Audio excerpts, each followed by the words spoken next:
Hi again, and welcome to another 15-minute guide from Densura. Today I'm delighted to have with me our head dental legal advisor, Dr. Paul Lambden. Paul and I have known each other for a very long time. So for those who don't know Paul, he's both dentally and medically qualified, and as I say, he's head of our dental legal services here at Densura. He works with a team of 9 other advisors to assist and support our dentists with all of their dental legal problems, their complaints, or I suppose any notification of claims. He's been involved in the provision of dental legal services for 25 years and has worked with several defence organisations. He's been with Densura since its inception, and in fact, I owe a great vote of thanks to Paul for helping set up Densura in the first place. So Paul, you're very welcome. Thank you for joining me. The first question I really had for you is, in your view, what is the situation with litigation against dentists currently? They've got a number of problems on the go at the moment. It's not a very happy world, but what would you say is the situation currently?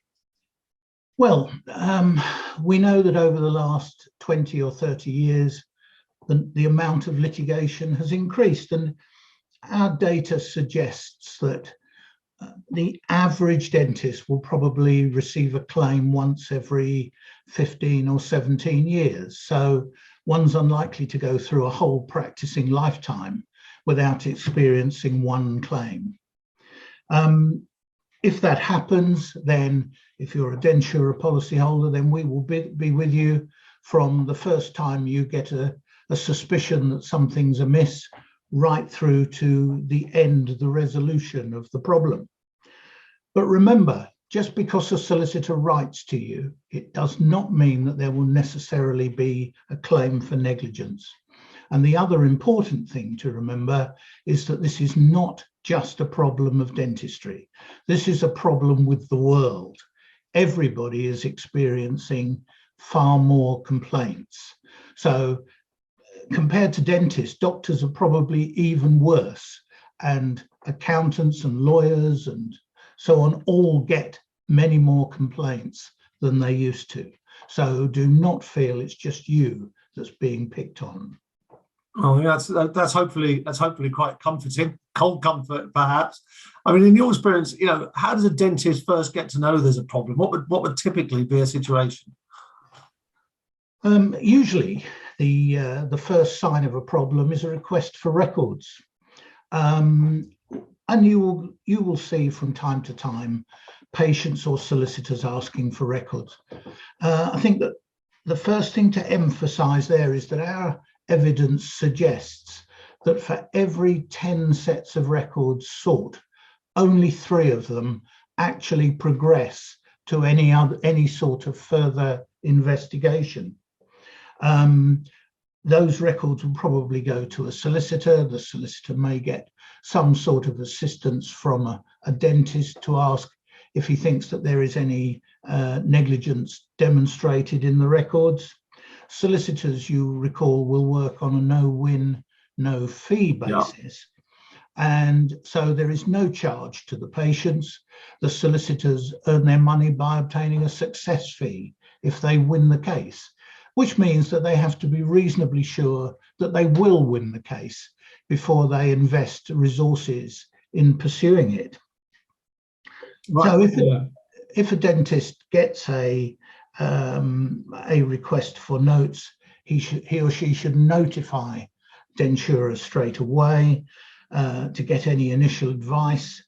The notes should be sent to the solicitors within 30 days in compliance with current guidance, and the dentist should just check the notes first to make sure that they make no reference to any third parties. If anybody else's name appears in the records, that should be redacted, removed, deleted, so that no other people's names are passed on to the solicitors. Now, and obviously quite a troubling thing, I suppose, for your average dentist receiving that request for notes. So, in your experience, what would you say are the possible outcomes following that request for the supply of notes from a solicitor? Well, you're right, Kevin. Of course, it is worrying. It does provoke an anxiety when people ask for copies of their records. So what may happen? Well, the first thing that may happen is nothing. As I said, for every 10 sets of notes, 7 of them will not be pursued. The other alternative, of course, is that something does happen, that you perhaps get a communication from a solicitor. But do remember, that may not occur for weeks or months or sometimes a year or more after the notes have been asked for. So in that circumstance, you may receive a letter, and that letter is going to be one of 2 types. It's either going to be a letter of notification, also called a letter before claim, and that notifies that the solicitor is engaged in an investigation, that he or she thinks that it is likely that there may be a claim against the dentist in due course, but that they are not at that time ready to issue a claim. On that basis, they strongly recommend to the dentist that if they have not done so, they contact their defence organisation immediately. And that is what we want you to do. We want you to know that you've had one of these letters, so that we can take our first steps in investigation to find out whether there is any legitimacy in the possibility of a claim. The other sort of letter is actually a letter of claim itself, and that will be telling us that they are going to proceed with a claim against the dentist. Right. So it doesn't always mean, if you get a letter before claim, it doesn't always mean that a solicitor would necessarily proceed with a formal claim. No, it does commonly mean that, right, but not invariably. The solicitors may conclude their investigation and decide that the evidence they have is not strong enough to pursue a claim. And in that circumstance, you may just hear nothing further. Right. Well, typically in your view, what happens once that letter of claim is received? Well, the letter of claim is the formal notification that a claim is proceeding. Right. So the letter will say that the solicitor is producing an allegation of negligence against the dentist, that there is some sort of breach of duty, and that the standard of care has fallen below that's expected of a reasonable dental practitioner. And that letter will lay out, first of all, the history of the claim. Then it will lay out the allegations, and they can often look very intimidating. It will then say what, in the opinion of the solicitor, is the remedial treatment that's required to resolve the problem. And finally, the nature of the claim in terms of finance, what the remedial treatment will cost, and what damages or compensation may be claimed at the same time. So that's what will be sent to us, and that is what we will then have to take action to decide about. Right. It's often the case, or no, it's not often, it's sometimes the case that when we get to see the notes ourselves, we find that the notes are inadequate to support the dentist in any affirmation he make that he's not done anything wrong. And we find it a cause of frustration as dental-legal advisors that sometimes we have to accept some degree of liability because we simply cannot prove that the dentist did things correctly because the notes don't support them. Yeah, very, very frustrating, I guess, when that happens. But that's we do preach that keeping notes is a very, very important part of any practitioner's work. Absolutely, and the decision that we have to make is whether we can rebut the allegations because there's sufficient information for us to do so, or whether we have to accept some or all of the allegations, which may be because perhaps the dentist didn't record what he did, or it may be that things didn't go well, didn't go according to plan, and there is some clinical justification in acknowledging that there is a claim against the dentist. Let me try and illustrate this using a root canal treatment. It's a common cause of claim when root canal treatments go wrong. And that is often opportunistic for the solicitor because we don't have all that we need to be able to prove that the right things were done. So if you see a patient in need of a root treatment, make sure that you explain to the patient that the tooth's in poor condition. This is a last resort. Root treatment is the only option to extraction. Root treatment may fail. It may be that the root canals are sclerosed or that they're curved. An instrument may break. Hypochlorite might leak. All sorts of problems might occur. Patients need to understand that. You must use a rubber dam because it's now considered negligent not to do so. You must make sure that not only do you have pre-operative x-rays before you start, but a post-operative x-ray when you finish. If, when you've completed the root treatment, it is not up to the standard that you would expect, you must tell the patient that you've been unable to achieve the outcome that you were seeking, and therefore that you must emphasize the importance of a referral either on the NHS or privately, and you must explain the advantages and disadvantages of both, so that it's quite clear that you have emphasized that there has been a problem which needs further treatment to manage. And all that I have just said must be documented, so that if that is all there, then that lays out our defense against any allegation of a root treatment which is considered to be unsatisfactory. And on that basis, we can then make a firm rebuttal. Yeah. So, I mean, there's some great advice there. I mean, unfortunately, with the best service that we can provide, the dentist perhaps even having done their best, things can still end up with that dreadful word litigation. How would you summarize that? I mean, from your experience, what does that look like?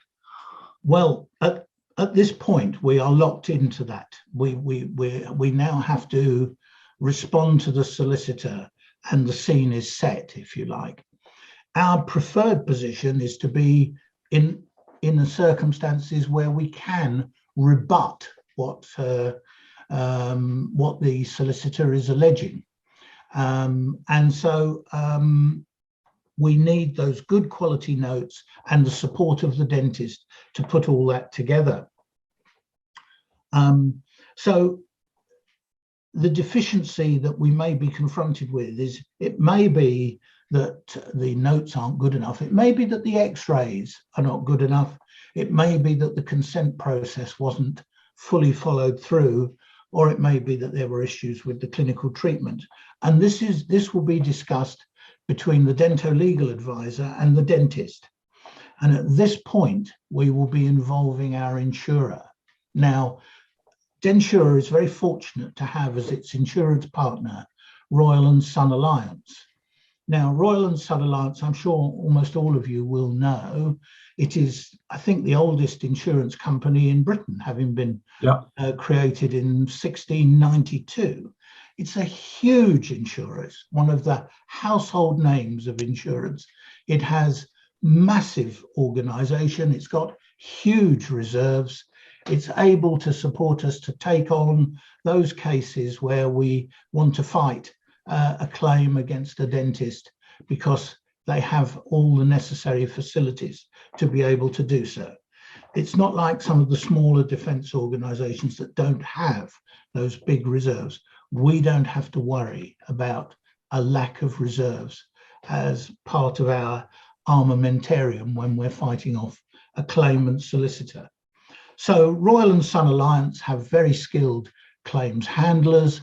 They will work with the Dento legal advisors.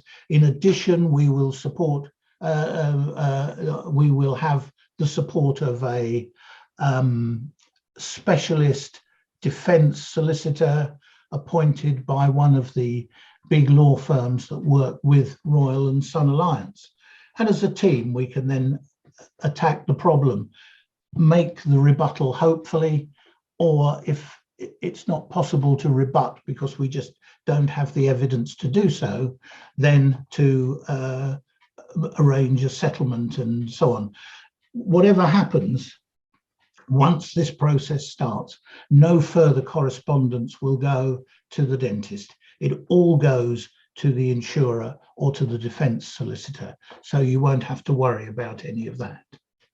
Excellent. I think that's a really good guide, and hopefully will give people some comfort that that they're in good hands. I mean, no one wants to find themselves in that situation, but it's a fact of life that they will. I mean, you mentioned to me the other day, actually, Paul, that there was a big uptick in the number of complaints. I think that's partly a function of how unhappy the general populace is at the moment, possibly a bit of COVID effect.